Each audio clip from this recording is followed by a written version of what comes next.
Okay, calling to order the Joint Committee on Ways and Means and Education. So this afternoon, we'll hear from the Department of Education on their supplemental budget requests. Good afternoon. Good afternoon, Chair De La Cruz, Chair Kidani, Vice Chair Moriwaki, Vice Chair Mercado Kim, members of the committee, Superintendent Keith Hayashi, joined by Assistant Superintendent and Chief Chair, could Financial we call- Officer Brian Heller. Excuse me, Thank you Chair, for can the we call for a opportunity. recess? We're having technical difficulties right now. Okay, reset.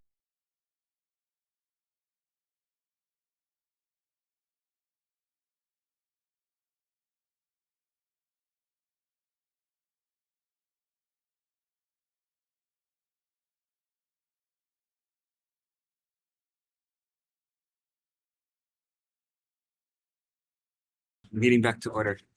Thank you very much. For our presentation today, please allow me to start by saying that many of you are aware that the public school system faces many challenges next fiscal year, with declining appropriations, both state and federal, and increasing expenses driven by service demands, inflation, and a goal to invest in public school students and our future. Amid this climate, it's important to recognize three things. First, the department remains firmly committed to ensuring that all of our graduates are globally competitive and locally committed for the future of the next generation and our state. Second, we have strong momentum for academic recovery coming out of the pandemic. While students locally, nationally, and internationally were negatively impacted by the pandemic, Hawaii's public school students are seeing a stronger and faster recovery than many other states. Further investment is needed because the pandemic impacts on education are ongoing. And third, the department's FY25 general budget request is substantially below the FY23 appropriation level. If you allow me, I'd like to shift to slide number 4, which provides information that you already are familiar with in regards to the enormity of the department. Slide 5 speaks to our board-approved strategic plan, and slide 6 are high leverage initiatives to help accelerate learning in order to achieve the goals outlined in our strategic plan. I'd like to highlight slide 7. As mentioned earlier, we have strong momentum coming out of the pandemic. Our students' performance on the National Assessment of Educational Progress, represented here by grade 4 reading results, demonstrates that our students fared far better than most states in recovering from pandemic impacts on learning. While the nation as a whole showed drops across the board, Hawaii's 4th and 8th graders held steady on 3 of the 4 NAEP assessments. This slide shows a long and steady trend of improvement for Hawaii's 4th grade graders reading compared with the national average. While we are not where we ultimately want our students to be, we are making solid progress, and our public school students are doing far better than their national peers. The next slide, slide 8, when we break down the national NAEP results by state and compare the results from before and after the pandemic, you can see that Hawaii's 4th graders are outpacing the country in recovering from the pandemic as measured on the NAEP. In reading, our 4th graders are ranked number 1, and in math, our 4th graders rank in the top 5 states. We are seeing a strong recovery with our statewide Smarter Balance assessments as well, which measures English language arts and mathematics proficiency for students in grades 3 through 8 and 11. We are very encouraged by this, and it speaks to the incredible work of our students, teachers, and schools. But we know there is more work to be done to further accelerate student learning and success. Slide 9. This slide contains new information out of Stanford University. Researchers took a look at the long-term financial impacts of the pandemic on students by correlating academic learning loss with states' GDP and personal income. You can see that Hawaii, shown in orange, is in a much better position than most states. That's because our state is amongst the leaders in the nation in academic recovery, as discussed on the previous slides. The impact of the academic gains of our Hawaii's public schools have a positive long-term economic impacts for our students and their futures, and the future of our state overall. In speaking with our school principals, they consistently credit 2 major investments for accelerating learning: additional resources in the classroom and at the school via the weighted student formula, or WSF, and expanded summer learning opportunities at no cost to our families. Our schools are making progress in spite of ongoing challenges and the pandemic. This slide shows the chronic absenteeism impact of schools. And we all know that we need to have our students in school to be successful. And while the federal pandemic recovery grants are ending and other parts of federal funds are in jeopardy in Congress, it's important that we have sustained investment to continue to make a difference and to continue that positive trajectory that our schools and communities are working so hard to achieve. Thank you for your investment in public education. Along with federal resources, our school has made gains. We need your continued support and investment for the future of our students and our state. I'd like to now turn things over to CFO Brian Hallett to speak to our federal funds and details in our budget requests. Thank you. Thank you. Very good to be here with you today, Chair, Vice Chair, committee members. Federal funds, we were asked to provide some information on a few topics. Federal funds is the first one. Quick update. If we can go back to this slide. Really, the focus is on the first three rows of this slide, where we see that Congress, we're all reading about the challenges going on in Congress, in particular the House of Representatives, to get funding measures passed. This just gives us the latest status update on the various drafts between the House and the Senate in the last two columns. What we see is Title I, Title II, Title III. Funding appears to be in jeopardy. The proposals coming out of the House are significantly lower than current funding. You can see current funding in the fiscal year 23 appropriation. That's what determines our allocations for this year, fiscal year 24.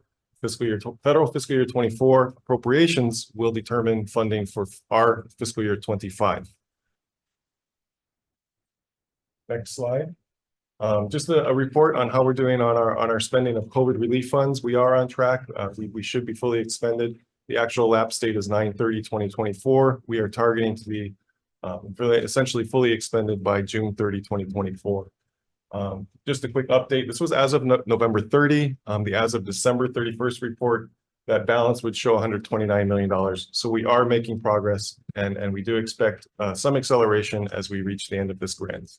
But this grant has been very important for funding for education to bridge the gap that we had during the pandemic. Average is about $170 million a year is what these federal grants have provided to the department, which of course is going away, and thus the concern for the federal fiscal cliff. Next slide, non-general funds. These are just links to the standard annual reports that we have that provide revenues and expenditures for all of our non-general funding sources. So you can access that information at your leisure. Next slide, budget requests. Just quick context, this first bar chart in blue represents the current appropriations. We can see fiscal years 23, 24, and 25. And this is what we talk about the state fiscal cliff in terms of funding going down over the course of the pandemic, which hopefully as we come to the end of the federal support, this can be relooked at. The amount in green in the middle column, fiscal year 24, represents the discretionary portion provided by the governor up from the $200 million, which was very helpful this year in managing, and continued funding next year in orange in the governor's budget. And the tan portion is the amount of the department's request that did not make it into the governor's budget. Next slides, just highlighting some of those challenges that the superintendent already alluded to. Mentioned the state funding cliff, the federal funding cliff, high inflation. I think we don't have a mechanism to see an automatic increase in our budget when there is inflation. So therefore we have to come in and request that. And you'll see requests for food, bus, utilities are big cost items. We're still struggling with responding to the pandemic impacts, as well as trying to work to improve education for all students and to work with all staff and to have efficient and effective systems. The next two slides, this slide simply highlights or summarizes the department's budget request by EDNs. This is the categories, of course, you folks look at. The $198 million is the board approved department request. The next slide represents what made it into the governor's supplemental budget request, $111 million.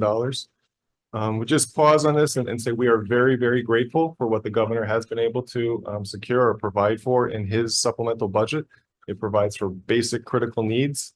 What you'll see in the next slides are some of the things that weren't, where we have gaps, in particular in the instruction, and student support areas, the funding was not able to be accommodated in the governor's initial budget submission. Next slide. Rather than looking at it by EDN, I think it's a lot easier to communicate what our needs are in these categories or these buckets. You can see what the department asked for, the $198 million, and what's in the governor's budget. You can see that the point we're trying to make that we have gaps in their instructional and student support side and what is before you, formally before you. And the next slide simply provides a graphical depiction of that situation. So our ask is, we're very appreciative of the governor's initial budget proposal. We hope to work with you in the weeks ahead. We were asking for support for the governor's budget, and we're really also asking for, if their revenues do allow, further consideration of those items that did not make it into the governor's budget. With that, I turn it over to Good afternoon, Chair, Vice Chair, members of the committee. Kurt Otaguro, Deputy Superintendent, Operations. So on page 23, this is a synopsis of what we requested during the biennium.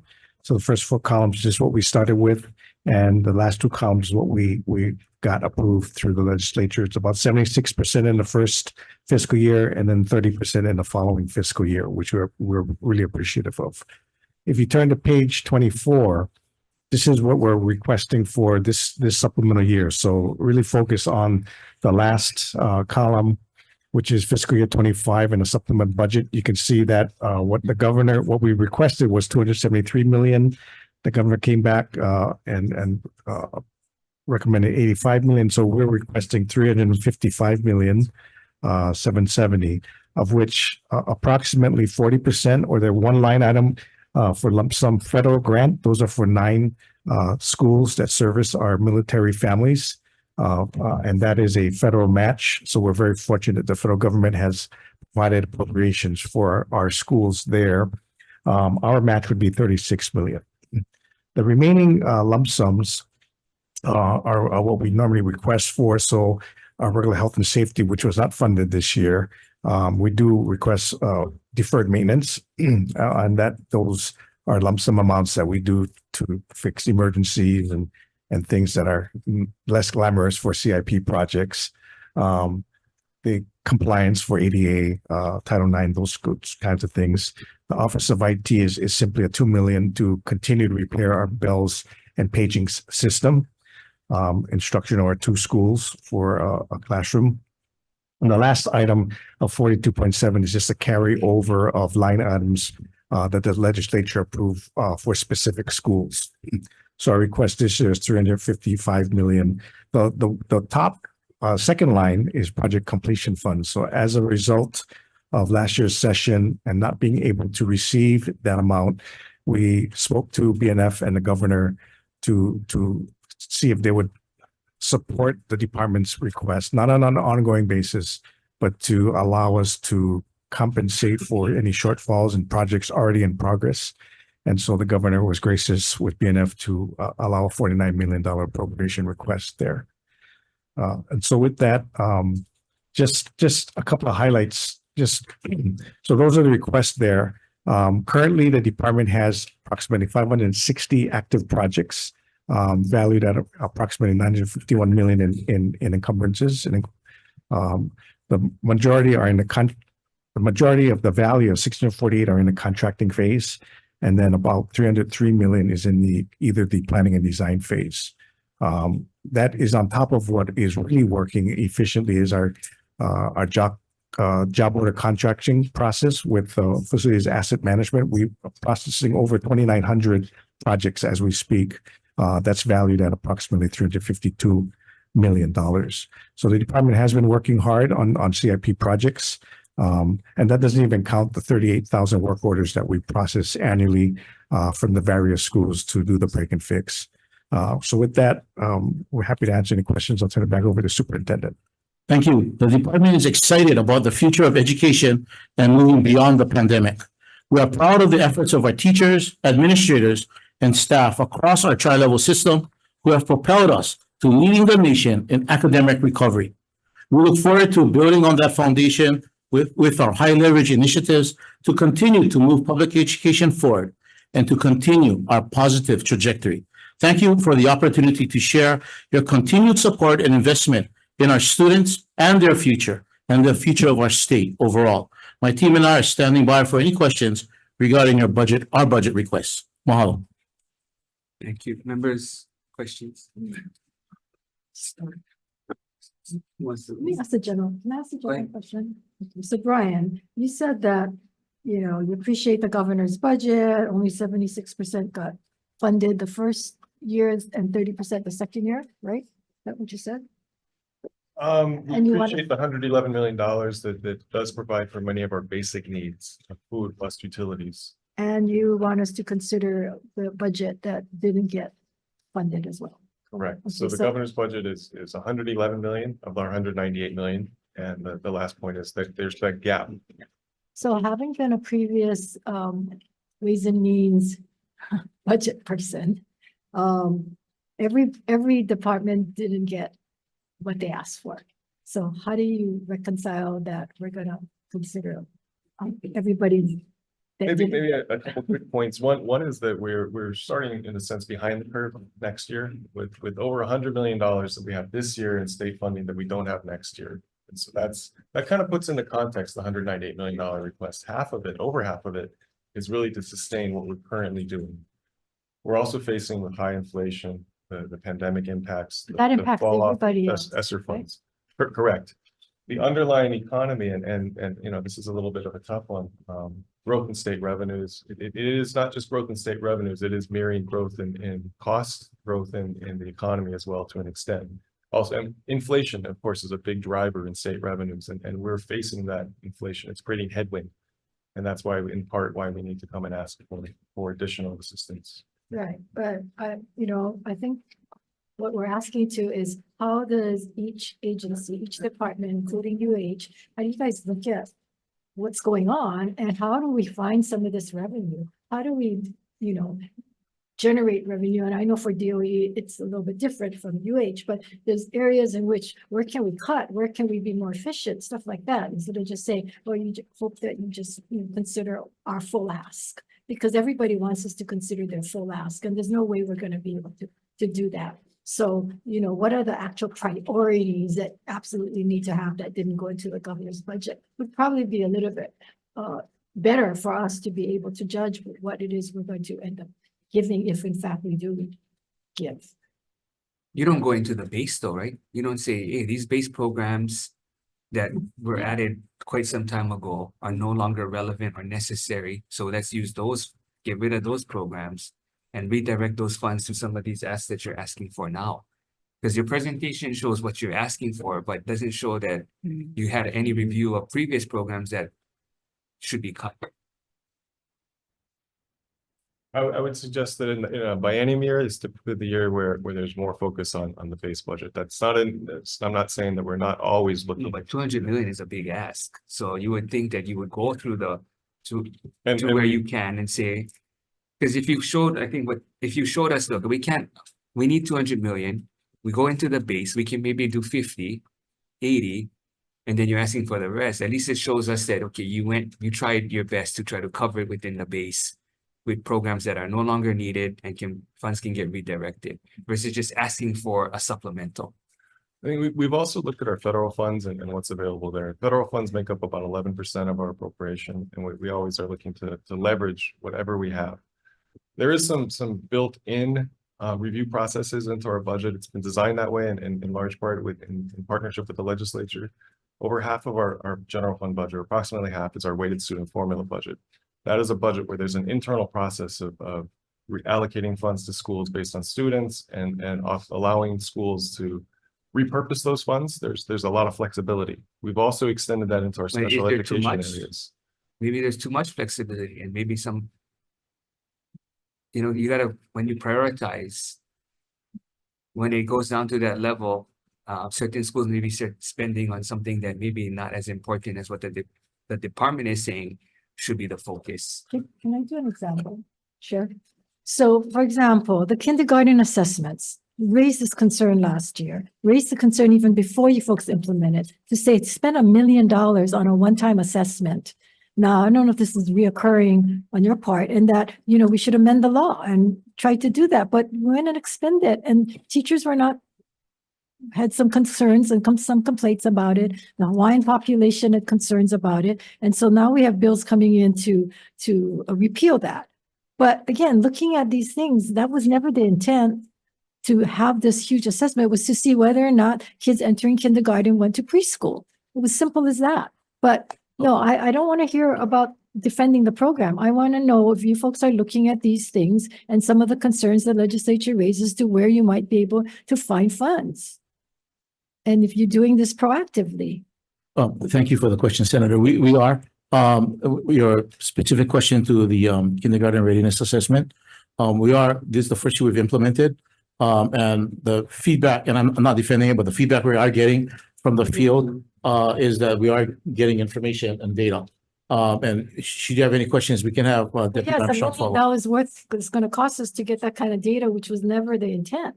Because I talked with the lieutenant governor, and the lieutenant governor said her whole intent was to just find out whether or not they were preschool. But again, we're not here today to argue or to determine whether or not this program is working. But where does it fall in the whole scheme of what our priorities are and where we should be focusing in on? Well, in the review, right, looking at all of it and saying, Yeah.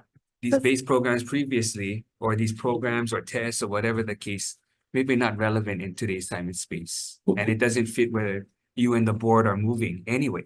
So, and you may be doing it, but that's not what's shown here, that you're redirecting funds to new priorities. That's not articulated at all. Okay. Thank you, Senator. Our focus is very much so looking at the board strategic plan. We have a 6-year plan that identifies areas that we need to focus on for our schools. We do have the high leverage initiatives. But does it include a review of existing base budget programs? So I get the strategy where you're moving forward, but I'm asking, for existing programs, has there been a review to say we no longer need these programs? Let's redirect to and support these strategic programs that's in the board's plan. Or it no longer reaches that level of need versus other needs that are currently out there. I mean, they're all good. Definitely not wanting to be, we're not disagreeing with the need to continually review. We do have every 2 years, we have a process, and you've heard about this, the committee on weights. Charge of the committee on weights is to review our entire budget and look for resources that are better allocated directly to schools. We just did that review this past summer, and we've got a report for you folks. But we have. That's all I'm saying is process. you don't articulate what you started to cut. That's not shown. So I hear what you're saying, but there's no real example to say these 5 programs that were in the base, we're going to cut. Or these are things that the legislature asked us to do that Yeah. we think that perhaps it needs to be rethinking, and maybe we need to repeal. We'll definitely Like that. want to work with you on that. And I just, One of the feedback loops that we do have though is through our complex area superintendents and working with the principals. And as far as our discussions with them, the programs that we have currently running within the system there is a need, but we will definitely send to go back and revisit that process again I mean, and we're not, get information. you should really take a look at that, because I don't think DOE has gone traditionally in the past to say some of these programs no longer work or no longer the priority. Because we just keep adding every year a new program, and then 1 year, $200 million ask every year. Next year gonna be 250. The year after gonna be 300. The ask that we have for the increasing the WSF and that additional allocation is also in light of the fact that our federal ESSER funds are cliffing. I think a lot of what the schools have been able to do with the additional resources of the federal funds have been to implement program unique to their respective schools or area that align with the strategic plan.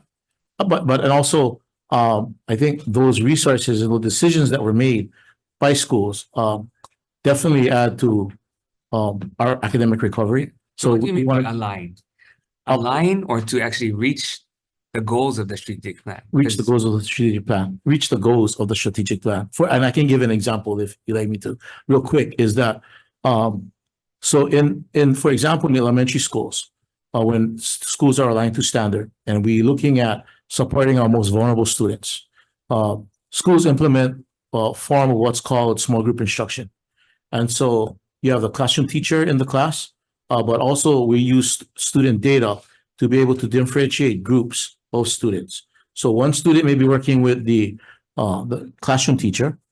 Another group, schools may choose to hire casual employees in the form of part-time teachers or educational assistants, and they may be taking a second group. And the third group may be working independently, either on a computer-assisted system or doing independent work. And those groups rotate on a daily basis with the teacher, the EA, PTT, or with the or individual. Yeah. And so that additional resources that are afforded to schools through WSF are purchased by schools, and the schools have the flexibility to enable that sort of support Yeah, but you know, to help even students. when you talk about CIP, and we've talked about this before, oftentimes we put money into the CIP, right? I'll give you an example for a football field. We do the football field, and then now the AD or the principal wants different bleachers. They want different type of turf. They want to expand the back. Like we put in an initial amount on what we talked about, and then now the school down determines and inflates the cost, and then we cannot do the project. And then now everybody gets nothing, and then monies that were already spent are basically poho because we're not going to finish the project. So that seems to have that culture though. It's not just CIP. And you guys, I mean, I see people in the department nodding their head because they're the ones that have to deal with every school having to change these projects and seeing that now the prices are going up. I mean, We definitely are revisiting that process, like you said. And I'm going to be reaching out to principals to share with them through complex areas what this change and process is going to look like. We hear you though, in terms of what we need to improve in certain areas. so do you still have a division of workforce development or branch of, Yes, we and do. then you still have, and then you still have the CTE? Yes, and we're in the process of merging those two groups. Because those are the things that we're talking about, right? It's Yes. like you have quite a bit of duplication or things that are very close in mission.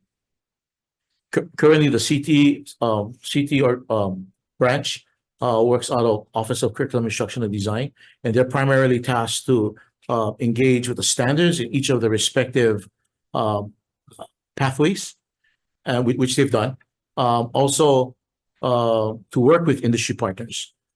Workforce Development Branch that, thanks to the legislature, we stood up, is actually working together with them to engage with industry professionals for internships. Yeah, but they're so Extension closely for aligned, they teachers. should be one.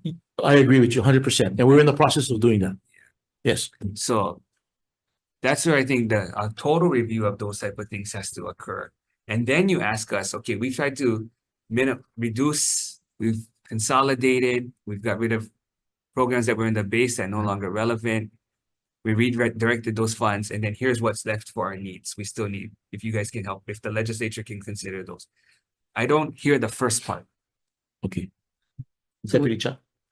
So we could definitely do a better job of communicating where we have been and be more aggressive on where we have been reallocating resources internally before we come to the legislature. So there are activities. One of the ones that is coming ahead is that we are starting a process of reorganization for state and complex area level offices. And so one of the objectives of the reorganization, which will happen in phases, but one of the objectives is to look at efficiency and effectiveness in areas where we have duplication, obsolete, or low priority functions. So it is So what's definitely. the on our timeline radar. on that? We have a timeline. It's going to take, it'll be in phases. So Okay, that'll what probably be, what can you get done by the time the Senate gets the budget? this year. Even It'll if probably, it's partial. we can probably do a little bit this year in terms of at least communicating where we have done that work already. The big push is to have this more fully in place for the biennium though. In terms of the larger reorganizational impacts So you're waiting plan. to defer all your ask until we do the biennium. then? No, Senator, that's not what the request is. It's just That's saying that what we your have a request, but if you commitment. want us to wait until you do that, then maybe you gotta wait until, there's no incentive for you to do it if we just give you the money. Senator, within the Office of Facilities and Operations, we are fully engaged in working together with the board to revisit and relook at our data systems, looking at the processes and revisiting our processes that we have in place. But have you done that as a Sure. directive for all principals, all complex superintendents? Everyone to say, okay, you guys gotta do a thorough review. What are we gonna cut? So that we can replace that with priorities that you have. There has to be a directive all the way down. We haven't done that throughout the system. Specifically, one message to all schools at one point in time. Schools are engaged in different aspects related to accreditation and so forth. But an overall system implementation has not been directed to the schools. I think one of the strengths within the system that we have now is some level of flexibility that schools have in terms of making decisions based on WSF, but at the same time, having an overall plan of how we're moving forward. And that would be our board strategic plan. So we have an overall framework, and within that framework of moving forward is where schools have the ability to make decisions based on their unique community needs. I hope you also look at legislative initiated programs that perhaps is not needed anymore or is not on that high priority list. Okay, we will. A fear of, getting us pissed off that it was our initiation, but that's where the board got to come in and DOE got to come in to say, does it meet in with our strategic programs? Okay, we'll do that, Senator. Or it doesn't help the student actually become globally competitive. It's like, it sounds like a nice to have, but it doesn't. So that kind of review isn't. I think just based on the systems that we have in place, whether it's through curriculum instructional design or through student support in those branches, and those that I know of that are complex area superintendents and schools are implementing, those programs are aligned to supporting our students for to be globally competitive and locally committed. That's very much important in terms of how we're moving forward as a system. But if you don't give a directive to the entire system that they should be looking at, supplanting. The directive though is to be sure that what our schools are doing are in line with the strategic plan, and our complex area superintendents help to monitor that through the school's academic and complex area plans. I can revisit that with the schools and I'll send a reminder out, but all of the work that we're doing are aligned through school level academic and financial plans up to the complex area plans, which the complex area superintendents oversee. And we also, through Deputy Armstrong's office, also on the academic side, we also review and monitor those plans. So But there has there is to an be a alignment. directive so that it's part of the culture. Because if not, you have some people doing that and they might say, hey, you know what? Not everybody's doing it. So I'm just going to I'm just going to throw some tokens out there. It should really be the whole culture. We will send a reminder, Senator, to the field about ensuring that what we're doing at the school complex area and state offices aligned to our state strategic plan. Well, and then supplant versus constantly asking for supplemental. And we do appreciate senators the permission to come back with perhaps some things that the legislature in the past has provided resources or required of the department that might not be as high priority or relevant for today's time. And you don't need our permission. You folks are supposed to be in charge. We think up all these ideas because if you folks don't propose it, or some legislators feel if they don't introduce 100 bills, so for whatever reason, you don't need our approval. You should be recommending certain things or not fighting stuff where we try to repeal. We do want to be sure, Senator, too, though, that as a department, we're ensuring that if there are laws that have been put in place that we need to follow, we want to be sure that we're on our end. That's fine. we're You can sure- still make the recommendation in the Okay. meantime to say, hey, this should probably be repealed. Okay, Anymore. Especially if it's not consistent with the board strategic plan. thank you. Yeah, I'd like to go back to your federal funds and how you're using it, because there is a lapse, June 30th, 2024. and you got 412 million and unencumbered 27 million. So what are you using? What is the plan so that we don't lapse it and we use it for the priorities that you've been talking about? Because how does it align with your budget priorities? Because the budget should follow your priorities. And do you have a plan for use of these funds? June 30 is right around the corner.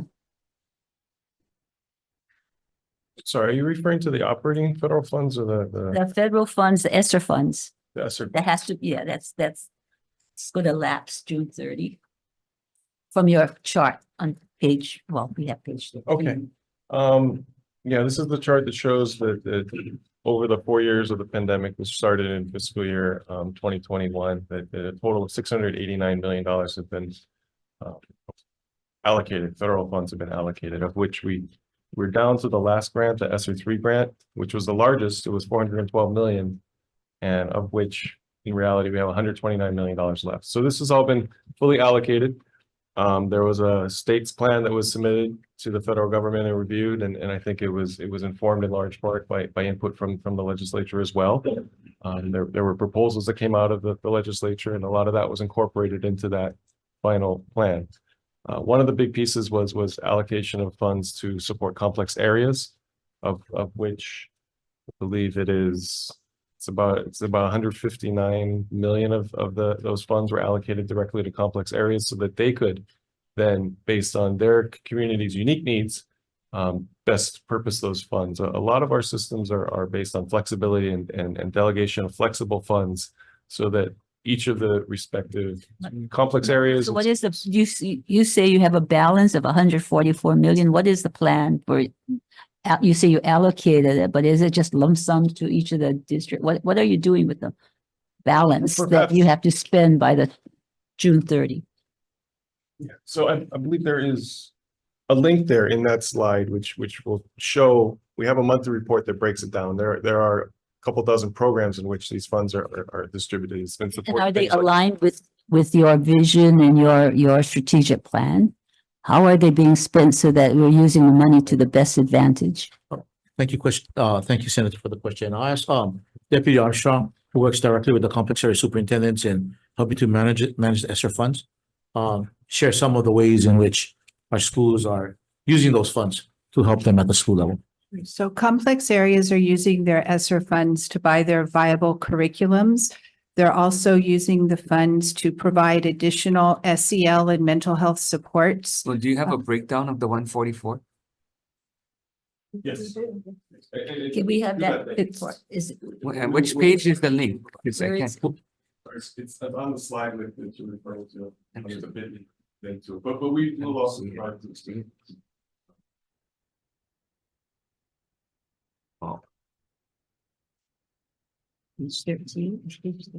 So the complex areas submitted plans for those funds, and then the funds were allocated, and they are doing the expenditures according to the plans.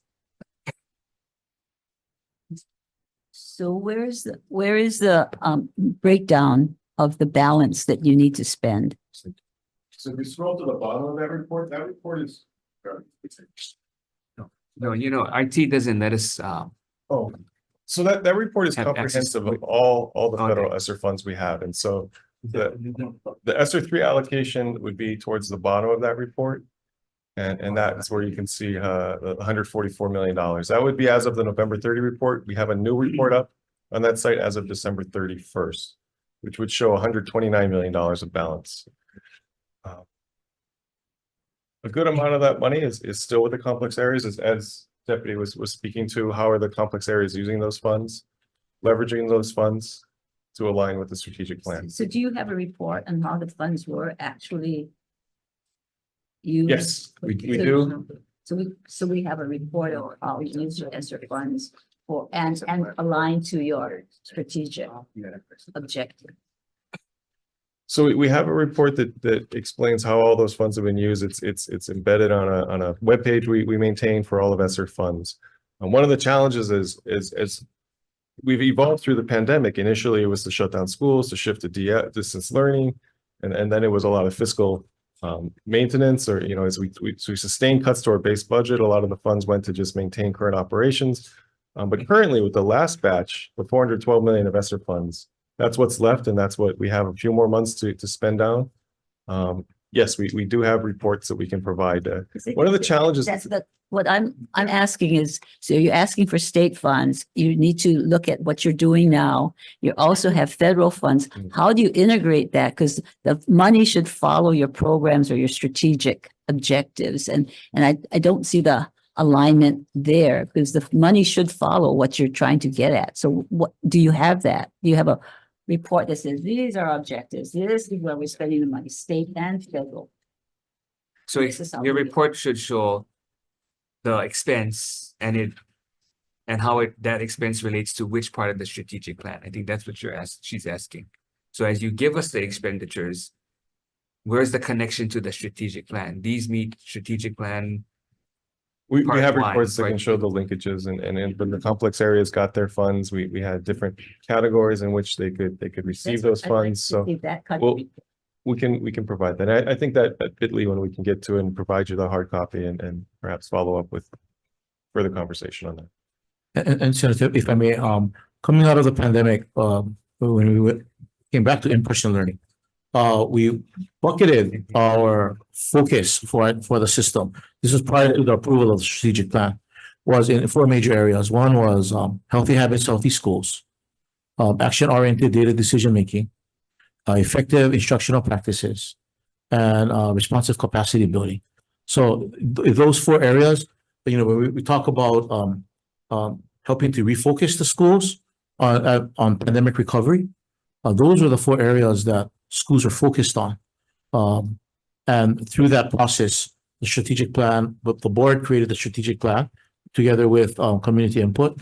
And then the iteration was from those 4 areas, strategic plan, and now we have the high leverage initiatives. So Superintendent and Mr. Hallett, I think one of the things that the Education Committee would like to have a briefing on is, on the strategic plan, how it has, what you have implemented in the DOE, and to go over issues like, how it's helped, how the weighted student formula has helped with math and reading scores. How did the COVID pandemic affect the middle level education? And where we are in all that, how is the summer program helping with $21 million? How is that going to help with student achievement? So for me, it's student outcomes. Yes. Chair, if I may, we're looking at the WSF and how it's helped with math and reading and those supports. And having been fortunate enough to go and visit different schools, and in fact, I was just on the phone with a couple of principals today. WSF, the weighted student formula, allows that flexibility for our students, as I shared a little earlier about the personnel supports for the academic recovery in classrooms, but also on the social emotional aspect. In fact, I was just talking to a principal this morning, and he was sharing about how his first graders, to connect up with SEL, are writing a student-led opera. And that opera opportunity to integrate the writing together with the performing arts and the singing really helps to bring students together, bring them out of their shell, to perform in front of others. And I know for a fact that, there are other schools also, 3 come to mind that are incorporating just that very strategy in how we bring the arts and the academics together. The other one, I know that schools have leveraged WSF funding and ESSER funding have been on the SEL component is to purchase additional counselors for mental health supports for students, as well as leveraging what the complex areas and state office has to support social emotional mental health services for our students.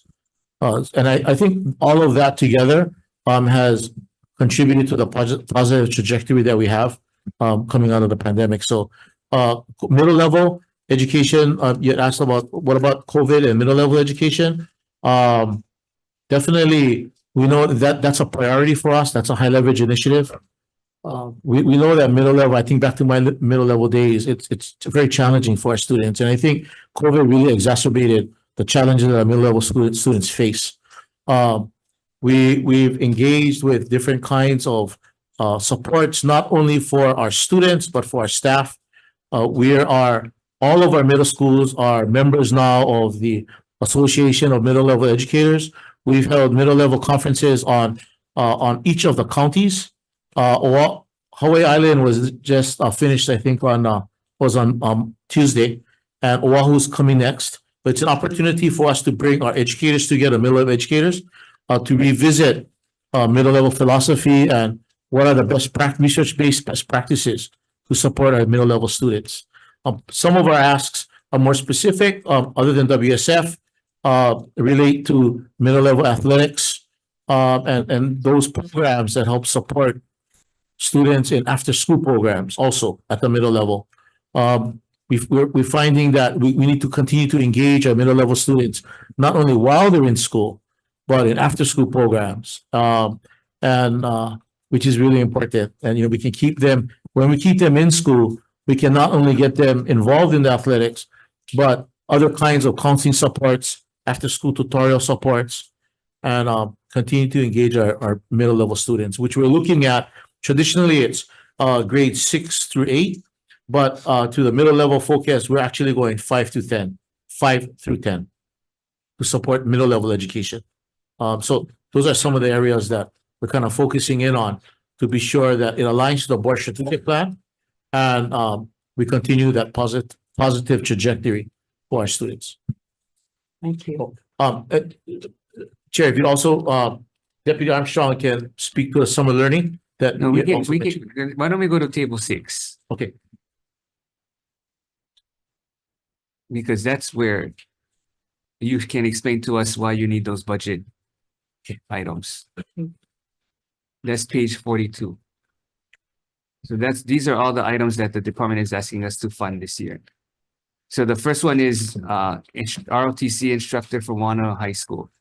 But then if you look at table 11, you have quite a bit of vacancies. So you have some position requests in here, but then the department has hundreds.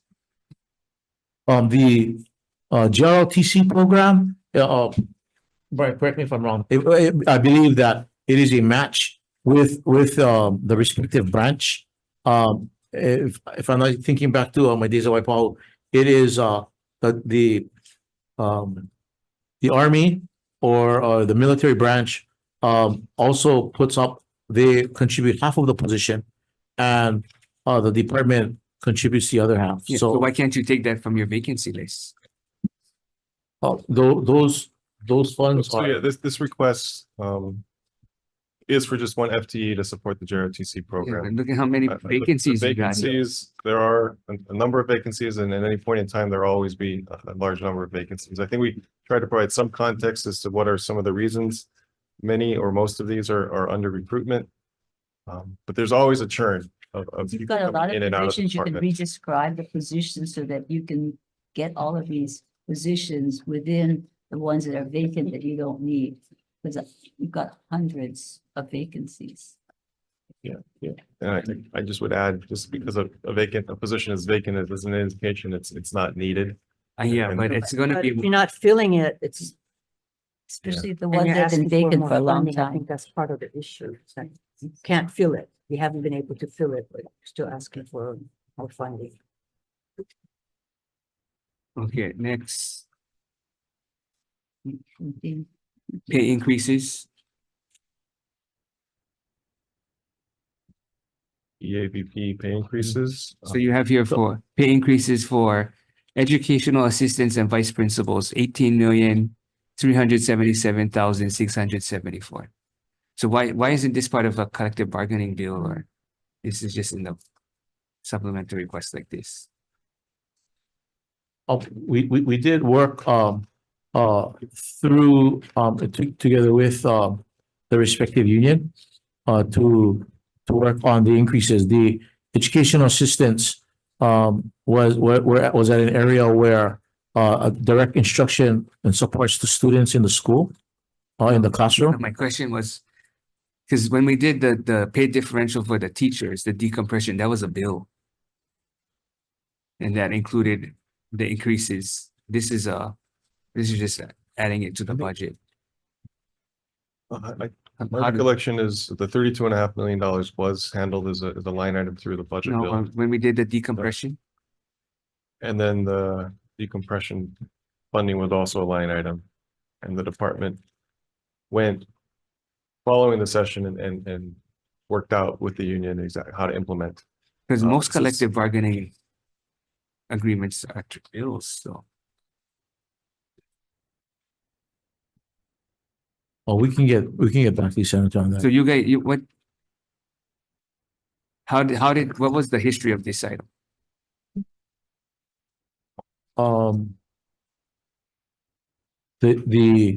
In working together with, that respective union, through HGA, we did identify areas that were important and we were not able to fill. We're looking at educational assistance was one area that we felt we needed to increase in, as well as, the need to move vice principals from 10 to 12 months.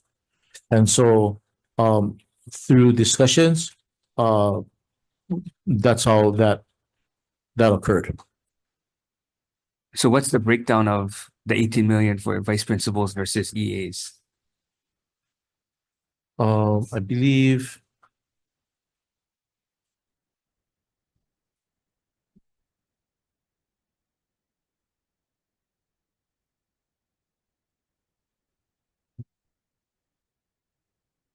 I have Assistant Superintendent Sean Bacon from the Office of Talent Management.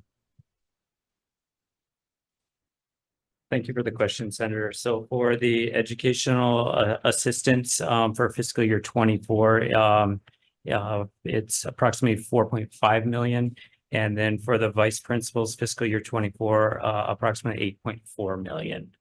And then fiscal year 25, about 9.8 million. And then fiscal year 25 for the vice principals, about 10.6 million. That includes DOE charter and fringe. So the first year was taken care of already. So first year, I think was taken care of through with the help of governors. Oh. So the first year was paid for out of the 55 million. First year, We're still working with the administration to secure funding for that for this year, but as indicated, it was partial of what is annualized in 25. That's an ongoing conversation to secure resources this year to cover that cost. But So how did you covered fiscal year 24 already? we have implemented, we have not yet received supplemental allocation to cover the cost, but it's something that we are still having ongoing communication with the administration. So where are you covering it from now? We are managing it from within Yeah. and assessing our salary budget, which will, as the reason why we're still having ongoing negotiations or not negotiations, communications to convey the need is that we are spending at a rate we cannot sustain for the full year, which is why we are seeking the additional funds to come in this year. We are. So what are they gonna do? GM? Or you're gonna just move it around internally? Well, there's possibly if there's some of the $200 million left is a possibility. I think a lot of it has been committed. There's possibility of available pandemic funds that they may be discretionary. But it's like I say, we're trying to work it out from within the executive branch's resources and not to absorb it within the department's current resources. So it is an area of concern for us, and we're monitoring it as they. And this was negotiated after session. Yes, that's right. Okay, and then you have here. Provide funds for students with eyes exams and eyeglasses. 500,000. Yes, Senator, that is a program that we do go out to the schools and has been very received very well by our schools and our communities, especially when a student, especially a youngster, who is in school and sees the world through the lens that they're currently looking at, but actually it doesn't have any reason to believe that it should look better. until they have an opportunity to put glasses on. Yeah, so how many students, is the program existing and this is additional too? It is an existing program. What? Doesn't the Lions, And Rose. doesn't the Lions do this and the Rotary Club do this? I believe the Lions, I know that Lions accept, glasses frames. I'm not sure to what extent They they, do, because I'm from a actually- Lion. okay. Go out to the schools and they actually do the eye tests and they help with the glasses and so forth. So Lions help at some schools, and then Project Vision is another partner who helps at other schools. So not all schools are currently covered by a program. Let me just confirm to that. Yes, not all schools are currently What covered by the portion of program. Schools are not covered. I think we'll probably have to get back to you on that. And But have we you can get a guys- list. And have you guys contacted the Lions clubs and Rotary to ask them if they can expand? I can get back to you on that. So See, no, these are the kinds of things that, why are we not looking for resources? What's in the base currently for this program? There's, okay. There is nothing currently in our base. This would be So you're new- just doing it out of which New. funds? Well, my, We're not currently doing it this year. So This this is a new program. This would be a new. but my expense for the- concern is how would we know what specific glasses they need if they haven't been, You give them tips. given a test? So that's my concern. Well, this is for the test and the eyeglasses, Yeah, they the did- 500. yes, The Lions do Statewide. that test. we'll reach as many students as we can statewide, yes. So not all schools will get this. To the greatest extent that we'll be able to leverage the funds. Can I follow up? Go ahead. So if you've never done this program before, and the Lions are doing it, what, again, the priority, what made you think that now all of a sudden you need it? Where did this, is this part of the board strategic plan? It definitely contributes to the board strategic plan. If Because we're looking at students being able to, part of it is read by third grade. But the Lions Club covers some of this, so why can't we look at, because you've always only had the Lions doing this. So all of a sudden, this year, you need $500,000 when you didn't need it last year. So last year, they all couldn't see, and now this year you want to. But you know what I'm saying? I'm being facetious right now, right. but. Let me check on one thing first.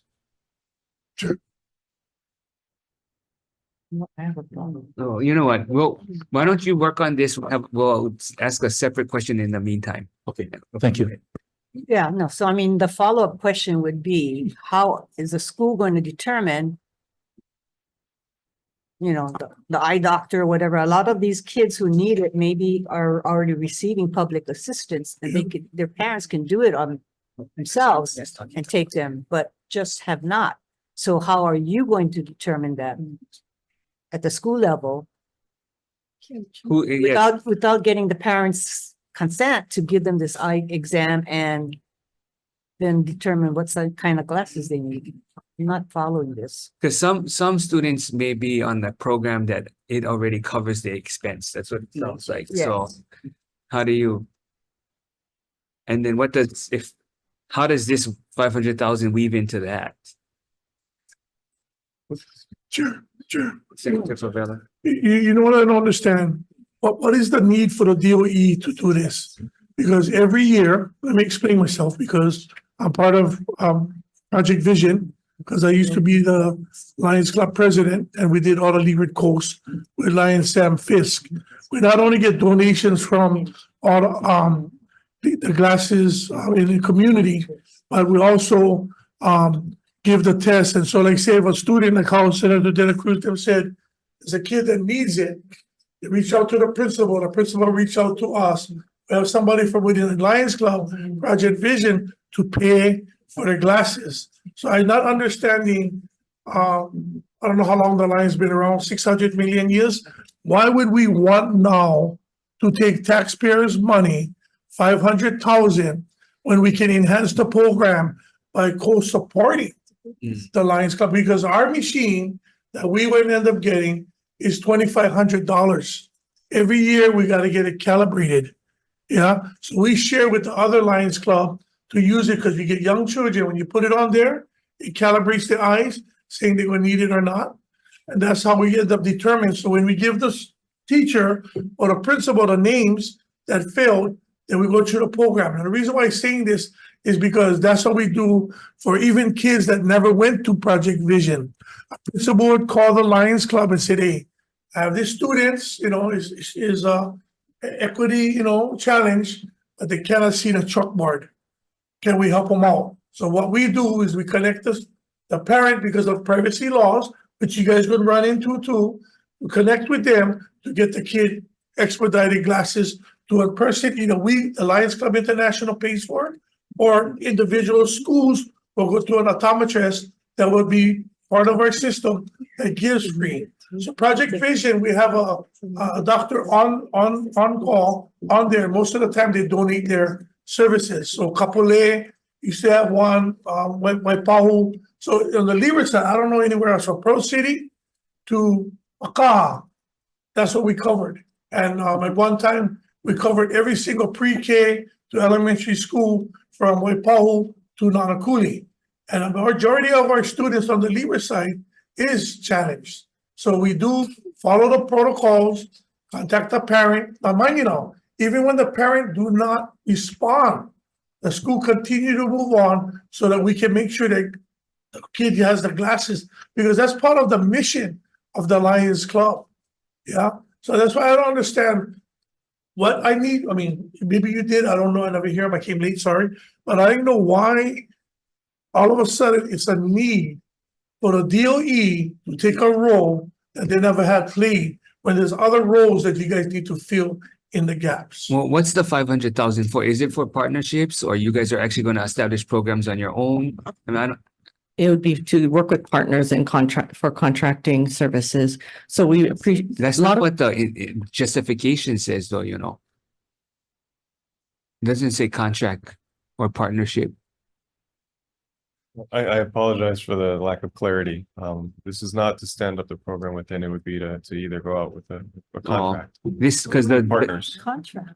RFP, if it is to leverage the expertise that already exists in the community on how to provide. well, the they're service. saying that you might be able to use the partnership in partnership with the nonprofit or community groups. He's saying that they're gonna contract, they're gonna put on a bid, have somebody contract them when they're people doing it for free. So why would you do that? Why don't you go to the nonprofits, especially the Lions Club, who've been doing it for free, right? And see if the DOE or somebody can donate extra funding, because now you put it out for bid, and now it's gonna be a bid, and then now Nanakuli High School, Cabo High School wants to, sorry, not high school. Exaggerating, not high school, it's only one of the elementary schools. So Polk Elementary School wants to do it, but the DOE has a contract with a licensed contractor. How is the Lions Club in Ever Beach, who've been doing them as long as I've been alive? How are they gonna come in and do it for the kids when you guys have a contractor that's gonna probably butt hits? So Senator, the Lions Club and Project Vision and philanthropy are really important parts of providing the service where it's provided now.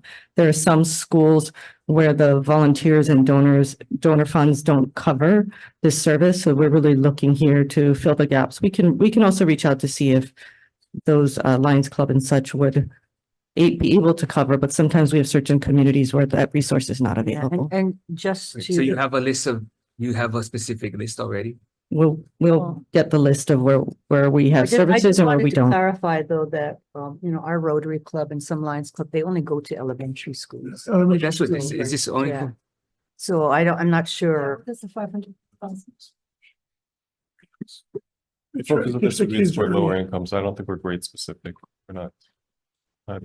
well, that's mostly your schools, though. Title I. So, when you guys come in with this kind of stuff, you should have all your ducks in a row. You should know where the gaps are. You should be able to tell us. You should be tell we tried all of this. There's no other means. We have to have this money, instead of not knowing. Then So you have it down as your third priority. I'm confused. You guys saying you guys are only gonna be offering this to Title I schools? This program, when you guys put it out? For schools where their services are not otherwise available. Okay. So we wouldn't duplicate, we wouldn't want competition. We're not looking to compete with existing volunteers or Okay. donors. I'll get in touch with you guys. I'll get the person that's handling Arizona and be giving the kids the kind because Well, maybe it all would be of our better schools once is they kind of give, one. well, once they give us a list of schools. Okay. And then we can review it and then you can see. So Okay. hopefully they have that. What made it? So this is, which superintendent is this under? Which program is this under? So the health services such as nursing and would are part of Office of Student Support Services. And this moved up to get to this point in the budget request. At the department's request or the board's request? This was the The department. department's request. Okay, How does that line up with the board's? But I think if we're looking, Senator, at one of the board's strategic plan is that all of our students are able to be successful, to be able to read by grade 3, math by grade 8. We want to be sure that students at The question all I asked, grade levels. how does it align with the board's priorities? how does it align with the strategic? Strategic plan. Yeah, Strategic plan, in 1.1.2 deals with specifically students being able to read by grade 3, Yeah. proficient in math by grade 8. So we want to be sure that students do what they can see. so how did you guys Yeah. even come up with this 500,000 amount? Based on what?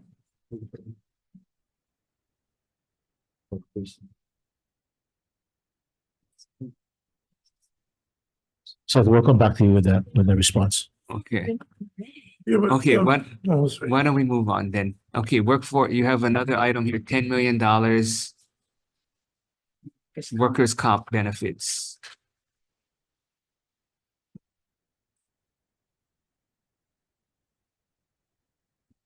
Let's just, We've been running a shortfall in workers' compensation per year. I think further details can be provided. I would just add that we have the $10 million this year, but it was a one-time. So we have 10 million more this year than we would have next year unless something is done. But we've been running fairly consistent in our workers' compensation requirements. okay, so how long has that been the case? Thank you, Senator, for the question. So I have data in front of me right now, going back to fiscal year 19. So our total expenditures have averaged anywhere between 18.8 and about $20.7 million on an annual basis. So For workman's comp? for workers' comp. So our initial allocation right now is usually been about 10.5 million. And we've had to come back to the legislature on an annual basis to request an additional 10 million. Thanks to the legislature last year, we did receive that additional 10 million for a total of approximately 20.7 million. It's basically our expenditure amount is totaling approximately that much for the last 5 years.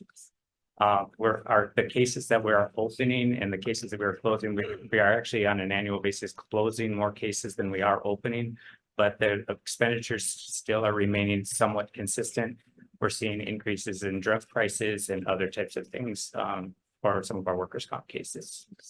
Do you have a program to do preventive or looking at how you can reduce injuries or the types of injuries? Have you assessed that? I know that there is a program, I believe it's in the Office of Facilities and Operations, that does look at some of our workers' comp injuries and to see if there is training and additional resources that we can do to try to help with some preventative measures on it. So is there funding for training or prevention that you're connecting with the Office of Well, this Facilities? is on top of your base, right, for it? So the base right now, so our general allocation that we typically receive on an annual basis is 10.5 million. We've usually had to come in with an additional 10 million just to be able to cover the So the shortfall. initial, what's in your base, does it cover the training that she's asking about? Or is This- that out of something else? This is just covering just the workers' So comp where does the claims and training come from? expenses.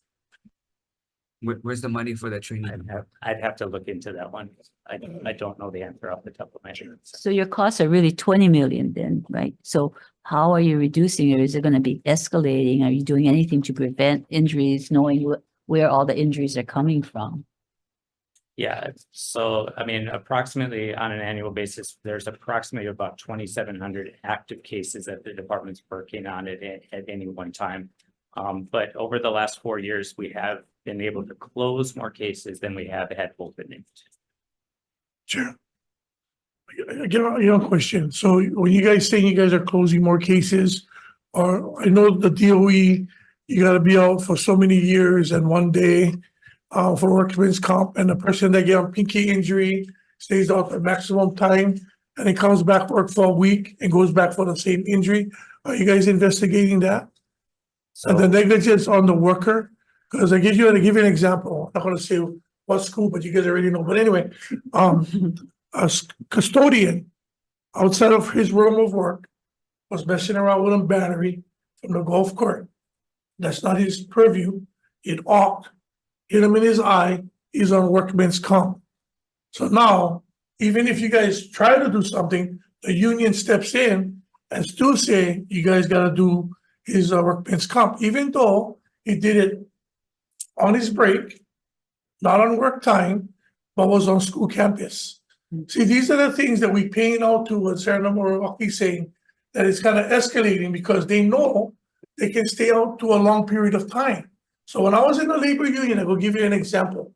If you're out more than 6 months, vocational rehab, if the company do not carry you on and continue to pay, they're gonna ask you what trade you wanna do, since you cannot do your line of work now, but vocational, then they pay for that. But we get custodians, and I'm gonna say this, it's the truth, you guys can go look them up. We get some of them, they're out, I'm sorry, I'm not as a custodian. We have DOE employees, not just custodians, been out for years. Security, whatever, fall down, get hurt, student attack them, bite the ear, whatever it is. But what happens is they stay out because they know the duration of the time that you guys are gonna pay. And especially now, we stay here talking about $10 million. You think the guy that's sitting on his couch right now drinking one root beer, not listening to that? There's no incentive for any of these guys get hurt on workman's comp to come back work if we continue to pay them, because you guys give them a time limit. I just think this through experience, because I not only was security, I was a custodian, and I know a lot of the budget goes to that. So I like to know if all this time you guys are asking for money, did you guys change your guys' approach on the individual employees that is milking the system? And you gotta say not, because every single department has something like that. That's all we're saying right now, because this is not small money just for workman's comp. You see what I'm saying? It was a legitimate one, he mopping, fall down, hit his head, whatever, but not stuff that is outside the school. Give you another one. School never stopped I yet. think they get the hint. I Okay, think they get the hint. all right, thank you. Okay, so if you can kind of get back to us on. Please, Adam.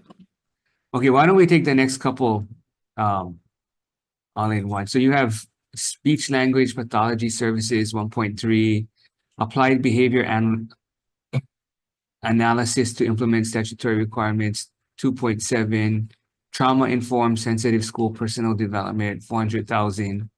So these items, as we talked about in the past, just seem to be escalating. So I'm not sure where we're going with all this. I mean, I know it's a need, and that's part of the reason why we developed Office of Wellness.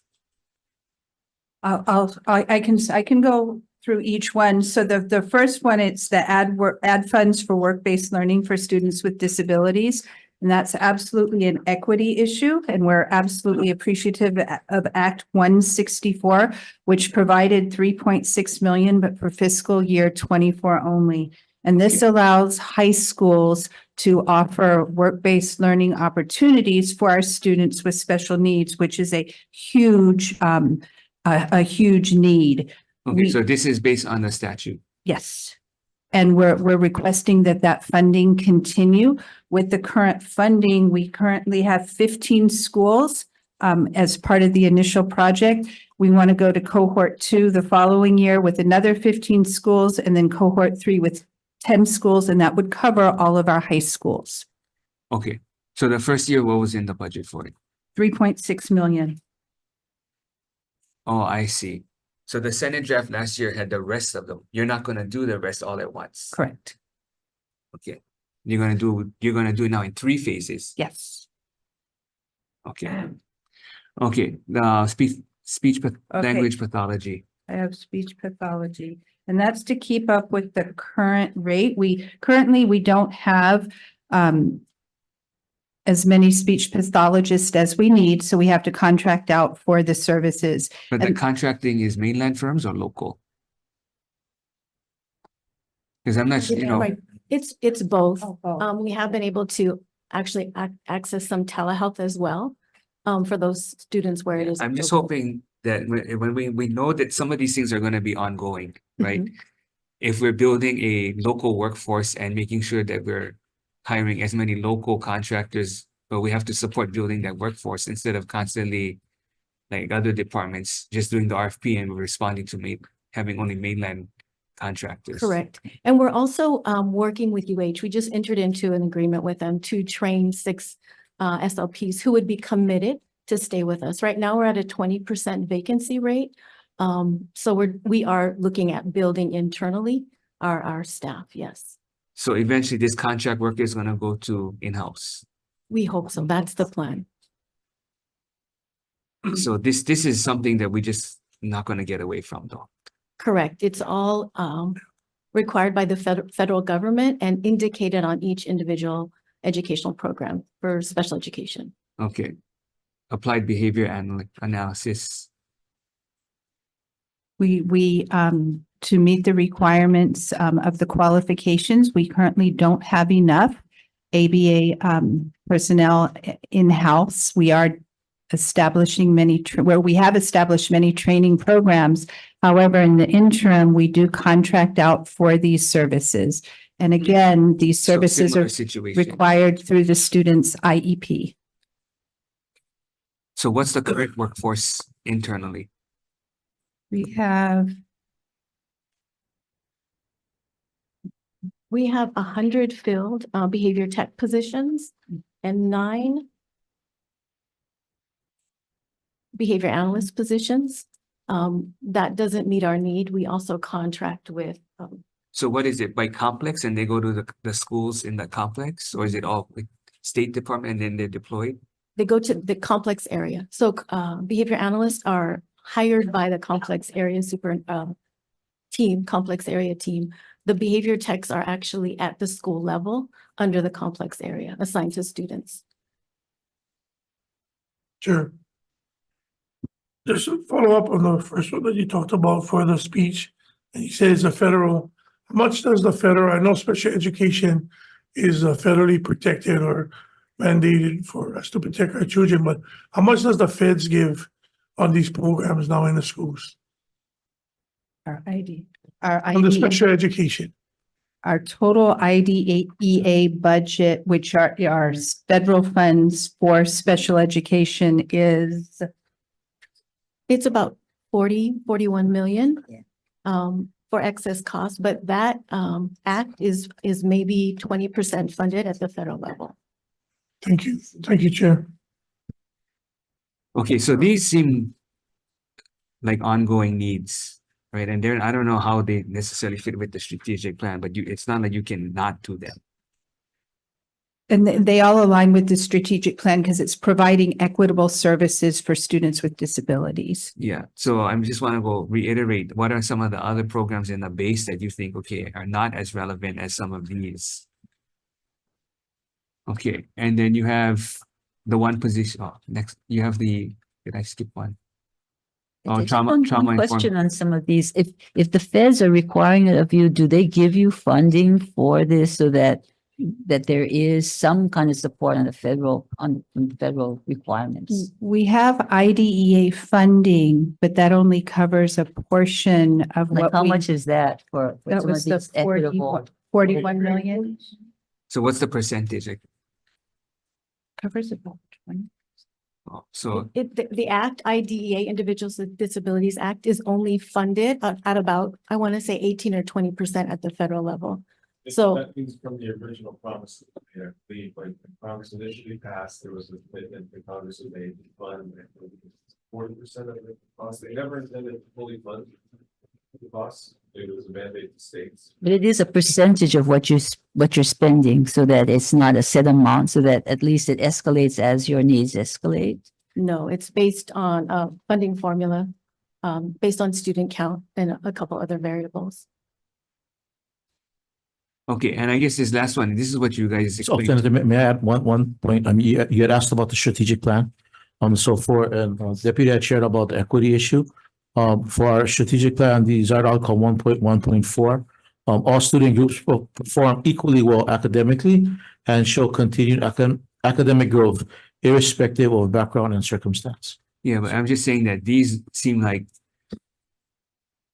they're gonna be in the base, and it seems like hearing you, the supplemental request is just gonna continue to grow. Just because it is what it is. So that's where, if we know that with these, we're gonna have to do that. Where are the base cuts in other areas so that we can continue to fund these? Okay, and then the trauma informed, that's what you guys presented to us, right? When we went to Kohala. So that's okay, you guys did that. Adequate coverage for educational costs for students in high-res facilities. Yes, we are responsible for the education when our students are placed in residential facilities. And typically we either provide the teachers or the services, or we give funding to the residential facility and they contract the teachers to serve the students there.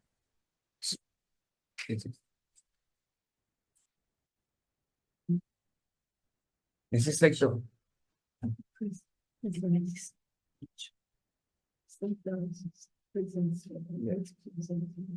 this is like trafficking victims and That's one of them. That's prison? one of the Yeah, facilities. okay.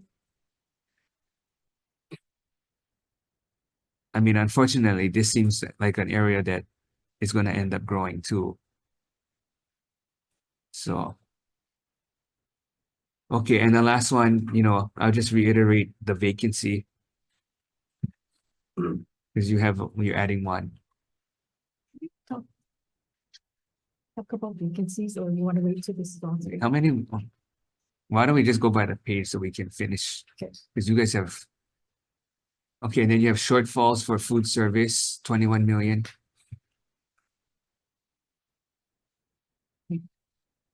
Uh, 45.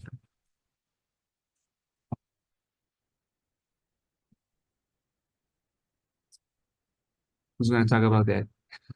Just to introduce it while it's approaching, we also have an emergency appropriation for food services, $20 million this year, and then it's $21 million projected shortfall for next year, largely driven by increases in food costs. So And federal, this is all imported food. this is predominantly imported for now, right? So if we look at USD reimbursement schedules today, we get approximately 60 million back from USD on an annual basis. The food costs that we are purchasing today is almost about 67 million. So already just straight on food costs, we're not getting the reimbursement based on cost escalations. Then when you add on the salaries and staff and the operations, we run a deficit. And the other reason for this, as we explained earlier, is the reimbursement rate that we are getting today is not nearly what the actual cost is for the cost per meal. That is something that we need to work with the USDA and get an audit. But unfortunately, that audit is at least 2 years away. Okay. I know we've had some inquiries. No, Are you monitoring how much food is being tossed? Cost, growing? waste. Yeah, is it growing or lessening? because when we went to Kona, you guys talked about some waste. Yes, there are waste.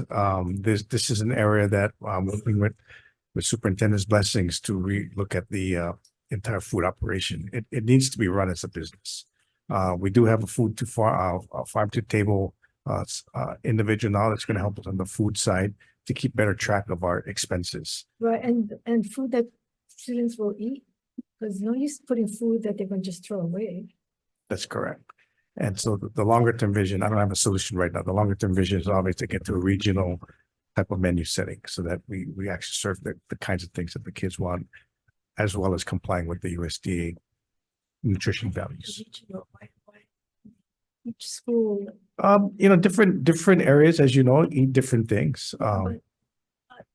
Real varied. I mean, it's not like, Yeah, what Well, it's gonna be like the Zippy's Kitchen, right, where we do processing of local food versus importing it. that's really nationalities, but still overall, they all go McDonald's, they all go Zippy's.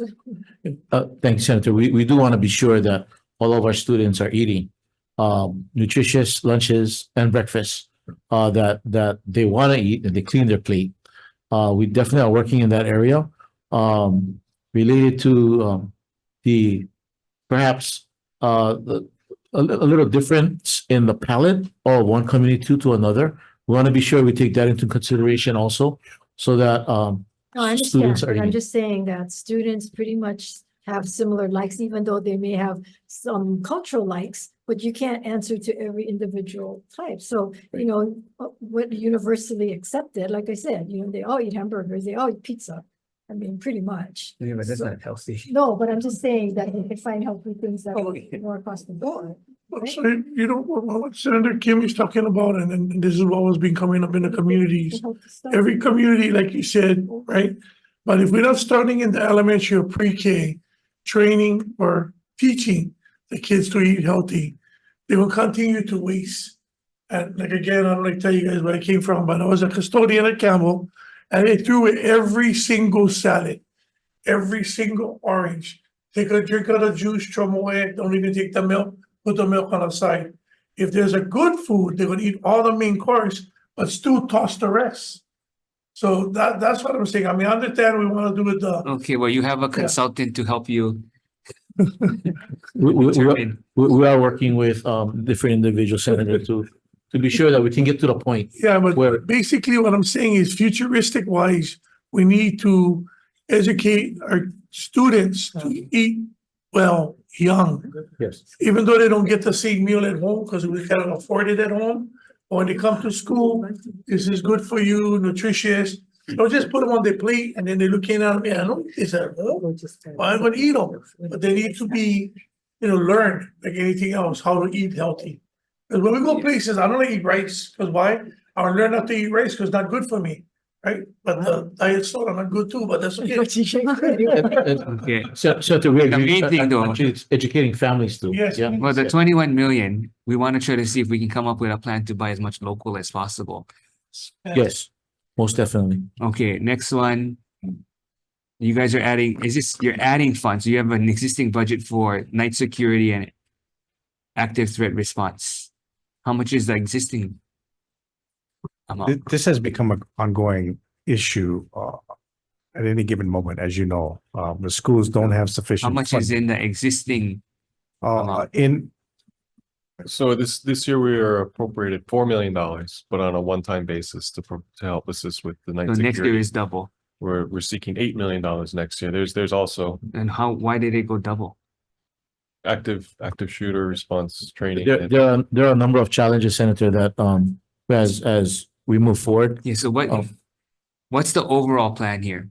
So every year you're gonna keep going double till when? I mean, where does this all end up?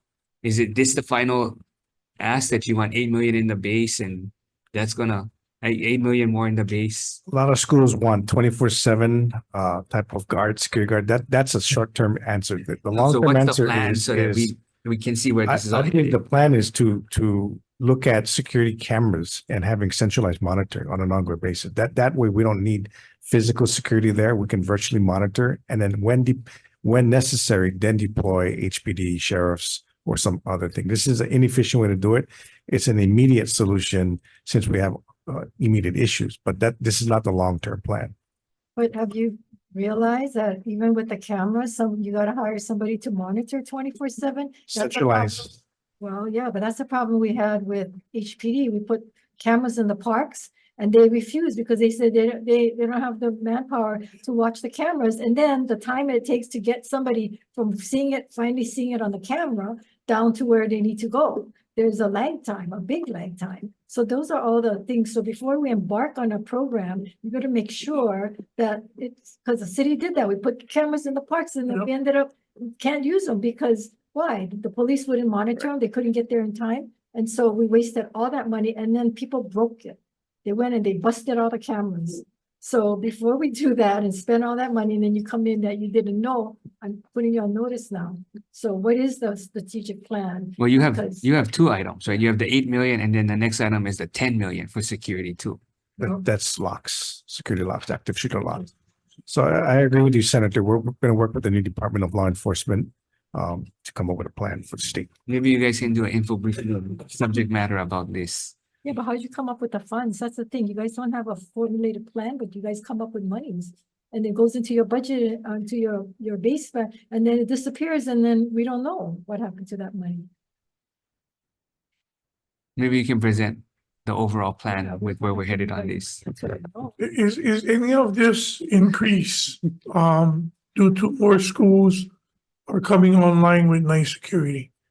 Is that part of it? No, well, they can, why don't you present the, you Yeah. want to have an info briefing that's up. Security in the And then that schools. way, because you're in education, right? Yeah, so then they can do a more thorough plan on security for the schools, and it sounds like that's gonna be a lot more, like a full PowerPoint. Thank you. We'll do that, Senator. Thank you. Okay. And then you want to add 4 people to facilities development branch. You guys should look at vacancies. Yeah, the vacancies, look at the vacancies. But also, what are these for? Improve communication? What are they supposed to do this for? This is 62. Priority. What's the Improve problem? with- Communication and execution of CIP and R&M Yeah. programs. What are the four? Because you have vacancies. Interesting that improved communication part, but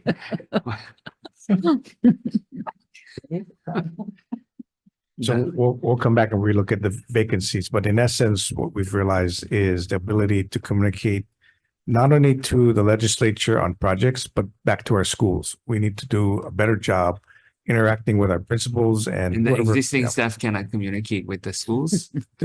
They do, but you know, with 258 schools, we need dedicated staff to do. We need to do a better job in communication. Whether we take it from vacancies, I understand your point. How many staff do you have now to communicate with the schools? Or in that Nobody- branch. They do it by individual today, which is inefficient, right? So depending on which school knows who, they'll respond accordingly. And that's the inconsistency we get in sizing, project sizing. And so if we could establish a pre-planning design kind of a branch where you go to one place and we provide a cost estimate that's consistent across the board, not based on historical and without understanding everything. So there's more to be done on this. Absolutely. Okay, and then Senator, this is also working together with our board. It is a part of an overall real estate optimization plan that we're or process that we're looking at. So it does encompass how we can do things better and more efficiently in working as deputy sheriff together with our schools. So that is something that we realize we need to improve on, and we're taking action to correct that. and then the last item on this page is what? Cost of electricity went up by 15 million. So this year, You following, guys had solar on some of the schools. you folks provided, we had increase from last year, right? In the biennium budget, and we were provided with $13 million this year, but this year only. So this is to continue that $13 million plus 2. So the year-to-year change is projected at 2 million, and it's a combination of rates and usage. How much did you save with the solar? Because you're supposed to put solar on all the roofs, right? So what? We have data on that, and a lot of it was replacement with LEDs, and there's been a big concerted effort to reduce. But then they ended up putting AC in every school too.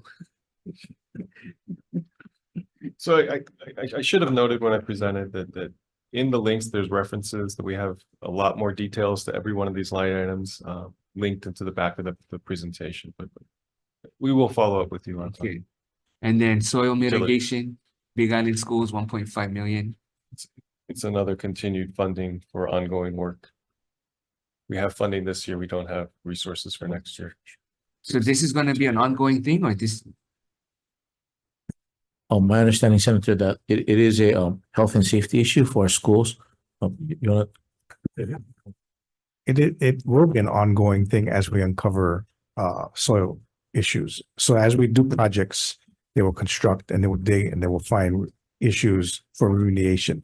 But and that's not part of the contingency for the CIP cost, that could be, this is specific to a school. I think it was. an existing Yep, school. Yeah. So we've uncovered a specific school that needs remediation. Because they have contamination in the soil. Yes. You don't have a plan No. because on the next item, it says no information exists that you're gonna do a study for Kauai Kauai and Maui. and Maui. So you don't have a study for all the islands so that at least you know where you have problems, and then you can have a plan for how you mitigate more consistently and systematically. There are a general understanding of different areas of the state that have potential issues. We're doing a school as we speak on the Big Island. And only after you excavate to dig out the back of a parking lot, you then cover some soil concerns. And so some So of it it's is like case by planned. case, school by school. Unfortunately, So this is a one-time ask only. that one is, but For only there- one- there is a soil mitigation, obviously because of our issues in Maui have become a lot more aware. Okay. It can So be the any next, kind of the mitigation. next one is for Kauai and Maui. The Kauai. How did the Kauai get in there?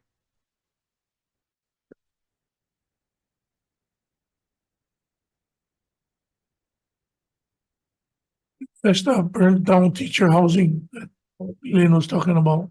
Kauai? Oh, sorry. So this looks like you're gonna study the two islands. Okay, you can get back to I'll us. get that. I don't- And then the last one is 18.2 million for bus contracts. This is in addition to the base. So this is unfortunate. So bus operation today is costing, That seems like most of your. Yeah. line items. this is what you walk into, but the bus contract was awarded 6 years ago at a cost of approximately 61 million a year. So with the new contract coming in effect July 1st, it is already, the bidders went from 8 to 3. And that cost now is 71 million, almost 72 million. To So provide, this is the difference. so that, yeah, that's a difference. This is even with the partnership with the city on the free bus. Yeah, so the city bus for Honolulu is a whole Oh, so card. this is mainly for Neighbor Island. This is for statewide for all bus routes to provide curb to curb bus service. That's separate from the 5.2 million that we actually expended for the whole card program this past year. 16,500 students have participated with that. High school. Can you explain to curb to curb That's picking up at your house? around, Wow. right? Designated. Throughout the neighborhood, right? Special needs, Oh, right? So half, so this is not for all bus contracts. this is for all. So if I wanted to separate special education versus general education, right? We have statistics for that. For example, in drivers, just drivers alone, right now we have 265 drivers for general education and another 242 But drivers. for curb to special curb is for all or just special education? So students with certain disabilities require specialized transportation and they're not able to access the regular school bus. And when that's determined, they are entitled to receiving curb to curb transportation, which picks them up at their home, takes them to school and drops them off at their home because they're unable to access regular transportation. It's an expensive proposition. If you look at just cost alone per student, Yeah. special education will require approximately $11,400. Well, that's the a case year. with a lot of the other line Right. items, right? I mean, it's not gonna, It's that's be required. shrinking. Oh, yeah, we're required Required. to provide it and they absolutely need it. They can't access regular transportation. So 35,000 is the number of special ed students you have, or what does that number represent? The total number of special ed students? How many are receiving curb to curb? 30, Okay, yeah. About you can get 35, Back to yeah, us. I have a number. What 3,500?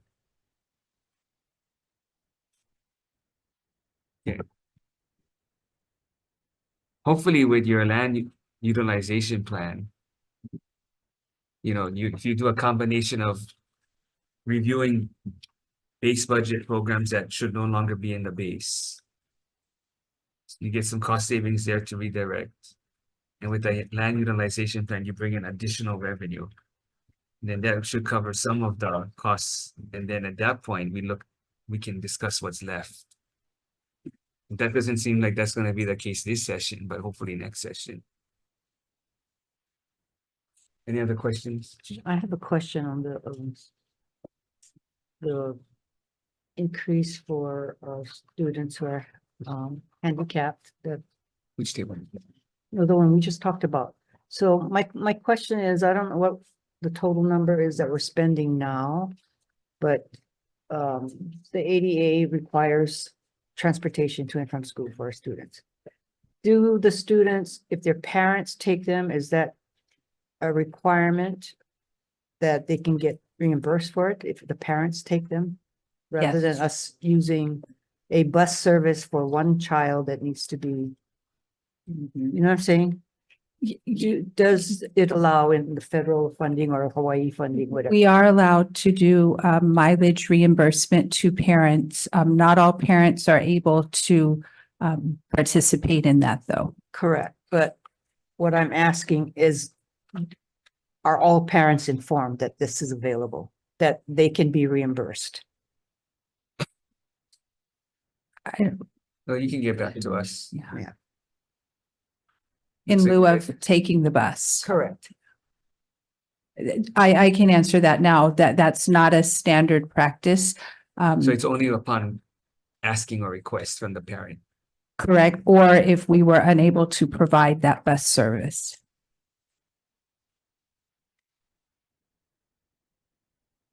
Well, I'm just thinking that that might be something that we look at. Yeah. Okay, any other questions? I mean, we have questions, but we'll just put them in writing. Okay, if not, adjourn. Thank you.